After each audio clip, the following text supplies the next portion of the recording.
Hello everybody, welcome to my YouTube channel NSR Azure Cloud. In this NSR Azure Cloud, I'll be discussing about different factors. So what are those? I'll be covering about Azure Data Factory, Azure Databricks and Azure Synapse Analytics. So under this data engineer, these all are the different things which will be covering. Okay, so in this particular session, right, I'll be discussing about the main difference between on-premise and cloud system. Okay, on-premise and cloud system, and I'll show you this pictorial representation, and I'll explain you and what are the different types of clouds we have, and what is Azure, and the overview of our Azure. All right. So now let me tell you now let me come and show you the main difference between on-premise and cloud system.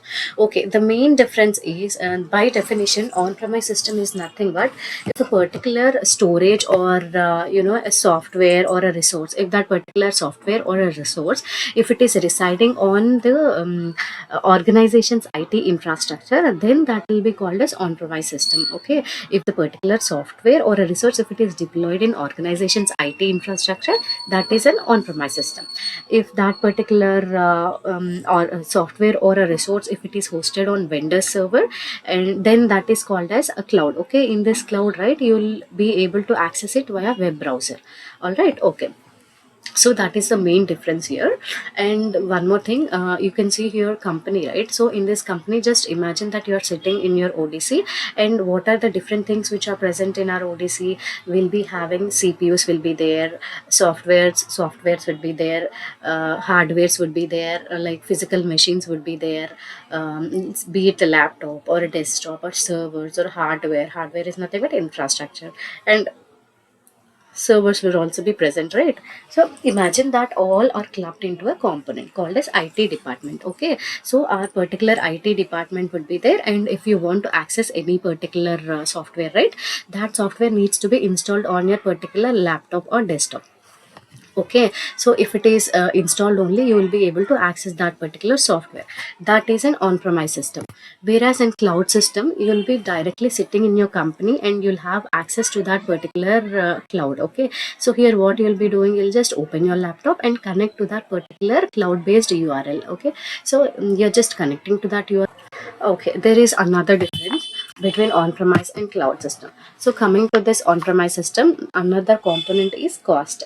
So cost, coming to the cost, right, it is organization's responsibility for any ongoing cost of the server, hardware, for any hardware, power consumption, space related things will be there, right, for a particular software.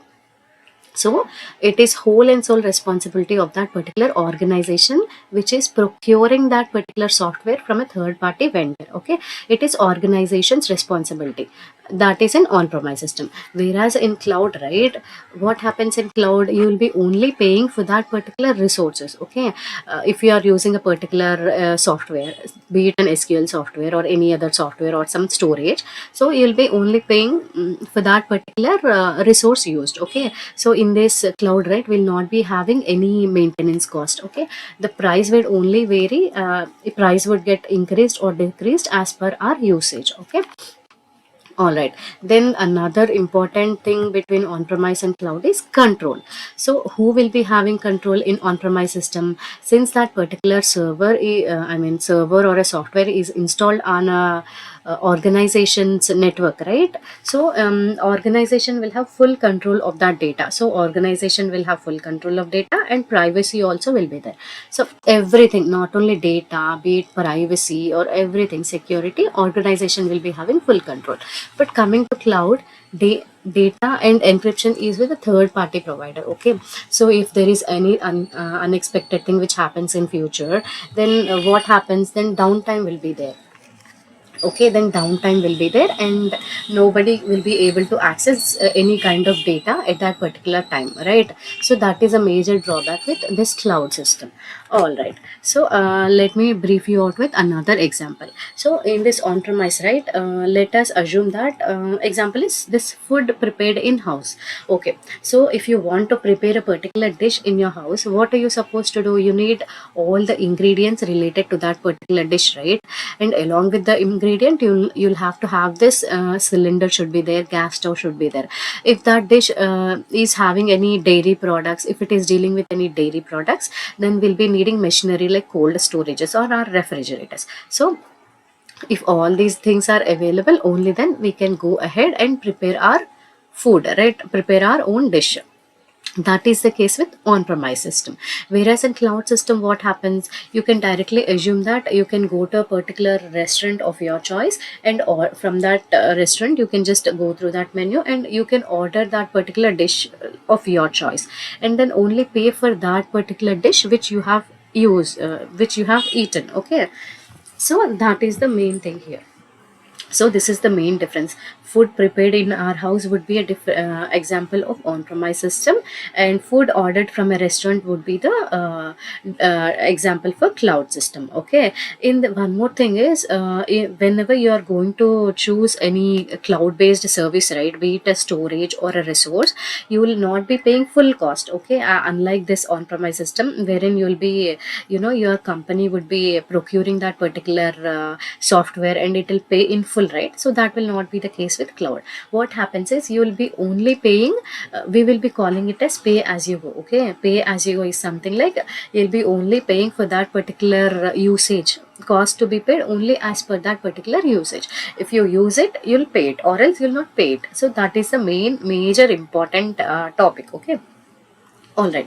Here, what happens, since we are not managing it, since our particular company is not managing it, and since it is owned, since the particular resources are owned and managed by third party, right? So it will be with third party to keep the softwares up to date for an active subscription. So it is with the third party. So third party will be taking care of all the installations of the softwares.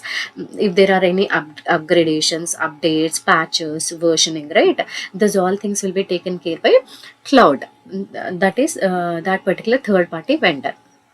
Okay, whereas in on-premise system, there will be an admin team, right? In our company, there will be admin team, right? IT department. So that admin team will have to take care, because we are the ones who are owning that particular software, right? So if there are any installations, software updates, patches, versioning, right?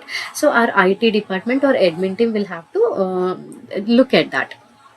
And moreover, the investment cost is very high here, because we'll have to purchase that particular software, right? So the investment cost is very high. Coming here, we'll be only paying as per our usage. Okay, if you have using 10 resources, then you'll be paying only for those particular 10 resources, that too in a monthly. Okay, and that will be a lower cost. It will be a lower monthly cost. And one more thing, auto scaling for storage resources is done, okay, based on our workload, right? Auto scaling, like increasing and decreasing of the resources, could be done here. Whereas in our on-premise system, right, there is no scaling option. Okay, no auto scaling option is available. If any particular storage becomes full, right, then physically we'll have to remove that particular external hard drive and it will have to be attached. So that is the major difference between on-premise and cloud. I just hope that you would have understood about these two differences. Okay. All right, so now let me move on to my next slide. In this slide, you can see, right, this is an organization, and this organization is having all the different things which are present in an ODC. So it will be having all the things which I've said you. So it will be IT department team will be installing those particular softwares in that particular laptop or desktop, and you can, if you have access to that particular laptop or desktop, you will be able to access all the softwares which are hosted on that particular system. So that is on-premise system. Whereas in cloud, you'll just have to sit in, use a laptop or a desktop, and you can just have access to that particular cloud-based portal, and within that particular cloud-based portal there will be a number of services. Okay, and you'll be only paying for whatever services or resources you have used. Okay, if you are using a particular storage, then you'll pay only for that particular storage. If you are using a software, then you'll pay only for that particular software. Okay, so that is the main difference between on-premise and cloud. All right. So what are the different types of clouds we have? We have n number of types in cloud. Okay, basically other than Microsoft Azure, we have all these, like Amazon Web Services is there. Actually this AWS is morely implemented in coding language. Okay, so since it is more on to coding part, so many people are migrating, even the companies are getting migrated their cloud based services to Microsoft Azure, because Microsoft Azure is user friendly graphical GUI. Okay, even a fresher can get trained and crack this particular they can even perform the trainings, and certifications will be there, right? They can easily crack this Microsoft Azure. All right. So other than Microsoft Azure, we have AWS, Google Cloud Platform, IBM Cloud Services, Oracle, SAP, Salesforce, and Dropbox. So these are the few different types of clouds which are available in the market currently. Okay, so what is Azure? Basically, by definition, what is Azure? Azure is a cloud-based service, right? It is nothing but it's a cloud-based service, and basically, it is a cloud computing service. We can say, okay, it is a cloud computing service which has been created by Microsoft. Okay, it has been created by Microsoft. All right, why has it been created? It is created for building, testing, deploying, managing applications. Okay, it is basically created for by Microsoft for building, testing, deploying, and managing applications and services through Microsoft managed data centers. All right, so the major definition would be it is a cloud computing service which is created by Microsoft, which is used for building, testing, deploying, and managing applications and services. Okay, which are available through Microsoft managed data centers. All right, so that is the major definition of what an Azure is. Since Azure Microsoft is the third party vendor, it is called as Microsoft Azure. This is a cloud based platform. Okay, in this Microsoft Azure we have 200 plus products and services which are used to make our day to day lives simpler, to build solutions to our with the coming technologies, right? um, yeah, so I'll show you about the overview of how an Azure portal looks like. Okay, so portal.azure.com is the link wherein you'll have to enter this link in our web browser, and then I'll show you the overview. So this is where you'll be working. If you are a data engineer, then you'll be working under this link. Okay, so just navigate to this particular link. Okay, portal.azure.com. All right, so it's getting loaded. Okay, this is a free trial version. All right, this is a free trial version, and this is the home page of how our Microsoft Azure looks like. This is the home page of this particular portal.azure.com. Well, we have 200 plus products, and there are n number of services in our Azure. So out of that, Azure Data Factory, Azure Databricks, and Azure Synapse Analytics are different services. Okay, so so if you just click on these three lines, right, this is the menu bar. So once you click on this menu, we'll be having different categories. Okay, we'll be having resource groups, databases like SQL database, Cosmos database, virtual machines, storage accounts. These all are the different things which are present. Okay, so if you want to create a particular resource, right, resources could be software, infrastructure, storages, data factory, data bricks. So these all are the different resources. Okay, so if you're aware of that particular name, then you can directly go here and you can directly search. Okay, suppose data factory. Okay, so data factory, you can directly go here and then type it. You can just click on that, and you can create a new data factory there. Or else if you don't if you are aware of how it works, then you can just go here, click on create a resource. So if you click on that particular create a resource tab, right, this page will be displayed. Okay, so in this page, what all are the different things you can see? You can see n number of categories here. Okay, and so these are the different categories which we have AI plus machine learning. Under AI plus machine learning, these are the different products available. Okay, products available. Okay, so under analytics, let's click on analytics, and under analytics we'll have Azure Databricks. Okay, so under analytics we have Okay, under analytics we have Azure Databricks. Okay, and Azure Synapse Analytics also comes under analytics category. Okay, so other than Databricks, we have all these different kinds of services or products, you can say. And one more thing, where does our Azure Data Factory come? It comes under integration. Okay, Azure Data Factory comes under integration category. You can see here, right? Pipe with a factory symbol. So this is how a data factory looks like.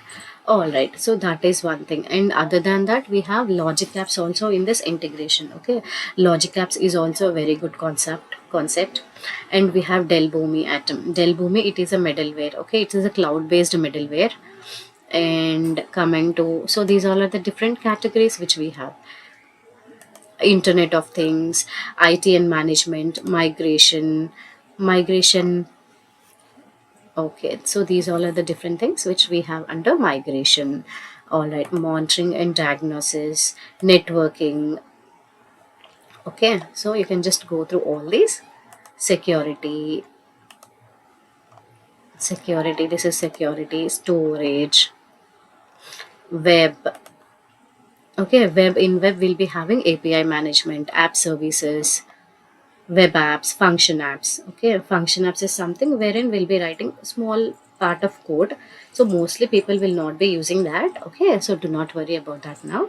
All right, so this is about the different categories which we have and the products inside each category. Okay, all right, so now let me just close this. Okay, and you can see here, right, bell icon. This is nothing but notifications tab. Okay, whenever you try to create any particular resource, right, any storage or data factory or database, whatever you are trying to create, that you can see those particular notifications can be seen under this notification bell icon. Okay, since this is a free trial version and these many credits are remaining, it is just giving me that this as a notification. Okay, just close it. Okay, that is one thing.